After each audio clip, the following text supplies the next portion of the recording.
So, what are the steps to creating a successful recovery plan?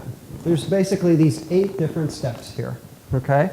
And you can see that most of the things for the people in this room are probably through 5 through 8 is where we kind of fall for us, right? But if these other things don't happen within the organization first, it's going to make it very difficult for us to do some of these other components to recover. I'm going to go through each one of these individually and talk a little bit about what you should look at within your organization.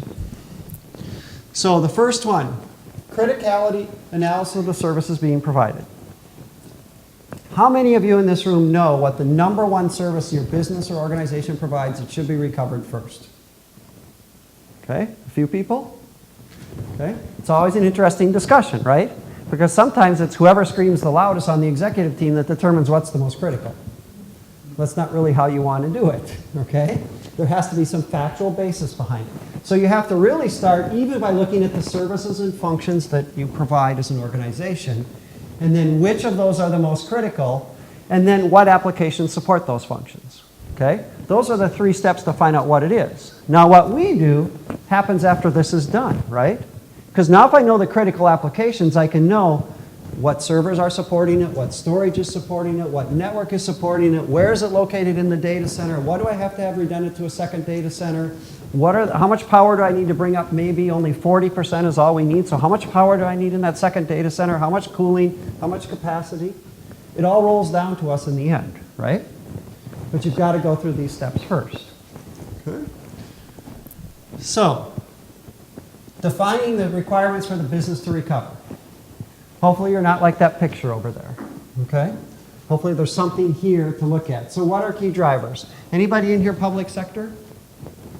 If there's any public sector, you're going to have statutes, you're going to have laws, you're going to have things that determine what are those critical services you deliver, right? I mean, logical things, we work with a lot of states on disaster recovery. It's things like 911 calls go to the top.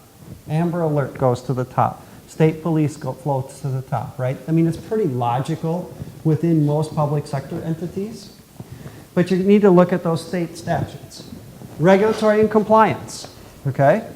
If you've got to meet some regulatory issues, you've got to meet compliance issues. If you're not meeting your regulatory or compliance with the recovery, those are the ones that are going to be the highest from a fine. They're going to be the ones that are going to go public.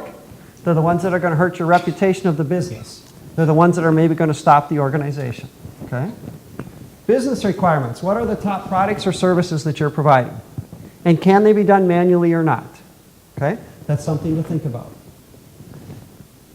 Also under that business part, do you have contracts with your customers or your clients that if you can't deliver, you have to pay them fines or you're going to lose those clients? That would fall into this category, okay?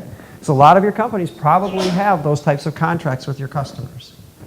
And the last one that a lot of companies miss, insurance obligations.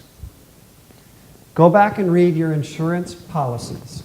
Your insurance policies will have something to say about replicating data, the ability to recover data, the ability to store information properly, to meet compliancy, to recover information. If you don't have a disaster recovery plan to recover information, guess what? Your insurance policy you're probably not going to get paid for. It's something that they put into those policies quite a while ago. You have to have the ability to recover. And in a lot of cases, you may not get paid for your insurance. It's one that we find that a lot of people miss as they start to look at it. So what are those requirements for the key critical business services you have to recover? Okay?